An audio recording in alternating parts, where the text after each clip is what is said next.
Est-ce que toi aussi en hiver tu t'es rendu compte que tu déprimes plus en fait? C'est quelque chose qui est prouvé scientifiquement. Comme en hiver les journées sont plus courtes et les nuits plus longues, ça affecte vraiment le moral et la santé mentale. Et moi je vais te dire pourquoi tu ne vas pas déprimer cet hiver. Quoi de mieux que faire cette vidéo en étant malade? L'image de l'hiver finalement. J'ai ma petite boîte de Kleenex qui m'accompagne. Je me suis posé la question, pourquoi les gens dépriment plus en hiver?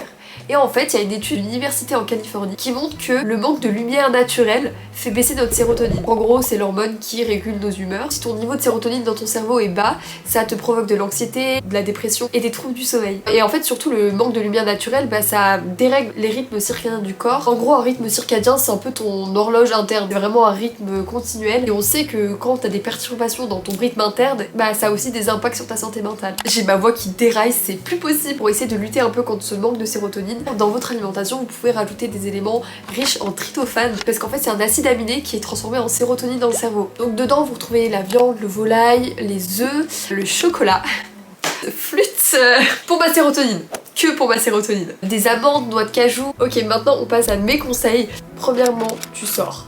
Tu sors de la salle ou de ma vidéo, ce serait con. Le fait qu'il fasse nuit et froid, je sais que ça joue sur le fait qu'on a moins envie de sortir. Pour garder un bon état d'esprit, on sait que c'est important de garder un peu d'activité physique. Sors te balader, même que ce soit 10-15 minutes. Moi en tout cas je sais que c'est quelque chose qui m'aide beaucoup. Tu mets 3 pulls, une écharpe, les gants, le bonnet, tu mets tout pour ne pas avoir froid. Là je vous vois venir, j'entends à travers l'écran. Mais tu sais, quand je suis chez moi, j'arrive, j'ai la flemme, j'ai pas envie de ressortir dans le froid. J'ai une technique, j'ai un truc qui marche trop bien pour moi. Je suis une personne, j'aime bien faire des to-do list, mais je sais que ça marche pas trop sur moi, tu vois. Je fais la grande majorité, mais il y a toujours un ou deux trucs, je suis là, bon, tant pis, c'est pas très grave. Donc c'est quoi ma technique concrètement? Tu te munis d'un carnet, tu vas raconter ce que tu vas faire. Concrètement, c'est comme une to-do list mais que tu mets en mots. Je te donne un exemple. Après avoir bien dormi, le réveil sonne à 9h15. Je me lève, ouvre mes volets et descends prendre mon petit déjeuner. Ensuite, tu remontes dans ma chambre, je fais les finalisations de ma vidéo de jeudi, puis bref, t'as compris le truc. Et en fait, je pense que cette technique marche super bien parce que quand tu écris, tu visualises ce que tu fais. Par exemple, ce jour-là, quand je me suis réveillée, je savais exactement ce que j'allais faire et comme je l'avais visualisé dans ma tête, c'est comme si ça coulait d'autres sources. C'est un peu comme si j'avais pas besoin de réfléchir. Une fois que t'as fait une étape, comme si l'étape d'après allait de soi. C'est comme une histoire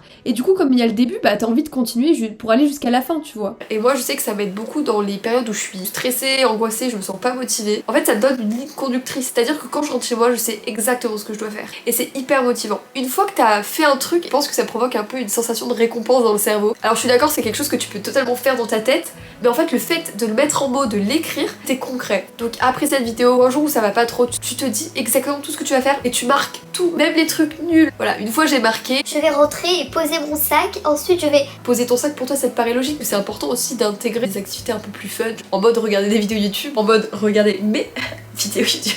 Je m'étouffe. Deuxième conseil, c'est où je suis passe-partout en fait.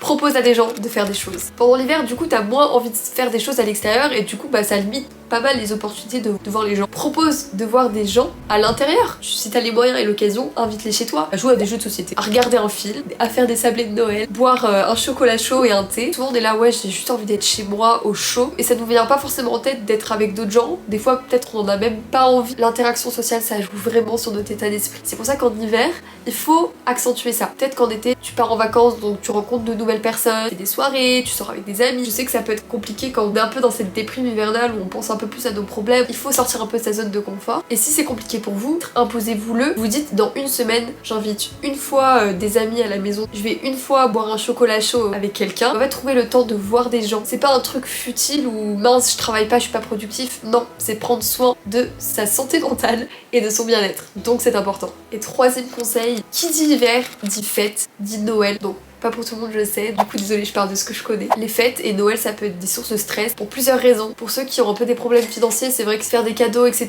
ça peut être assez angoissant de pas bien finir le mois. C'est des fêtes très famille. Dès qu'il y a des tensions familiales, ça peut être très compliqué aussi. Je sais qu'aussi les fêtes peuvent être un peu une angoisse niveau alimentaire. Mais ça, je vais en faire une vidéo complète.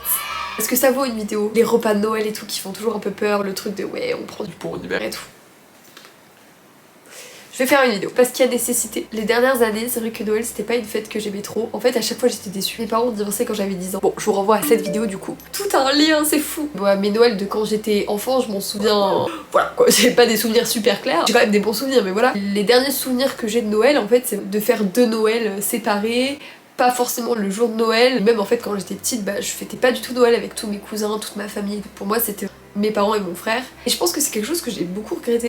Pourquoi tout le monde fête Noël avec sa famille? Tout le monde dit que les fêtes c'est trop bien, ils passent des super moments, ils retrouvent tout le monde, nanana. Et chaque année j'avais beaucoup d'espoir, en fait, j'avais beaucoup d'attentes. Et forcément quand t'attends beaucoup quelque chose et que ça se passe pas comme t'as prévu, bah t'es déçu. Du coup j'en étais un peu arrivée à la conclusion que j'aimais pas trop Noël. Et c'est vrai qu'en parlant avec plusieurs personnes, je me suis rendu compte que pas mal de gens trouvaient que oui, finalement la magie de Noël elle existe plus trop. Est-ce que c'est parce qu'on n'est plus enfant et du coup on a moins ce truc de Père Noël? Tu sais, quand t'es petit tout te paraît incroyable. En fait le réel problème c'est que je me comparais beaucoup mon Noël au Noël des autres. Bah du coup j'appréciais pas ce que j'avais, tu vois, j'appréciais pas le moment présent. Mais finalement est-ce que c'est pas ça qui est hyper précieux? Genre d'être avec vraiment des gens que t'aimes, même si c'est un cercle restreint.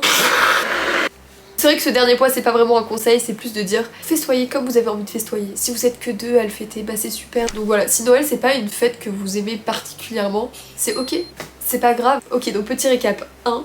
Sortir. Et pour les moins motivés, planifier dans les moindres détails ce que vous allez faire. 2. Voir des gens, organiser des petites soirées, des petits moments. Et 3. Vivez les fêtes à votre échelle et c'est très bien comme ça. Maintenant, si en hiver vous souffrez de problèmes d'humeur, d'un besoin de sommeil énorme, d'un manque d'énergie, une tendance à vouloir éviter toutes les situations sociales et une perte d'intérêt ou de plaisir dans les activités que vous faites, peut-être alors que vous souffrez de dépression saisonnière. Comme je l'ai dit, en hiver c'est normal d'être un peu plus déprimé par toutes les raisons que j'ai énumérées. On va dire que c'est vraiment des réactions un peu corporelles, mais une dépression saisonnière ça entrave vraiment la vie des personnes concernées. Et si vous pensez que c'est votre cas, n'hésitez pas à aller voir un psychologue, une psychologue, vous n'êtes pas seul dans ce cas-là. Je vous assure que quand on est au fond du trou, on a l'impression que en fait il n'y a pas de trou, c'est vraiment tout est bouché, en fait il n'y a pas de possibilité, mais en fait si, il faut juste savoir demander un peu d'aide parfois. Voilà, j'espère que vous avez kiffé cette petite vidéo et on se retrouve la semaine prochaine pour une nouvelle vidéo.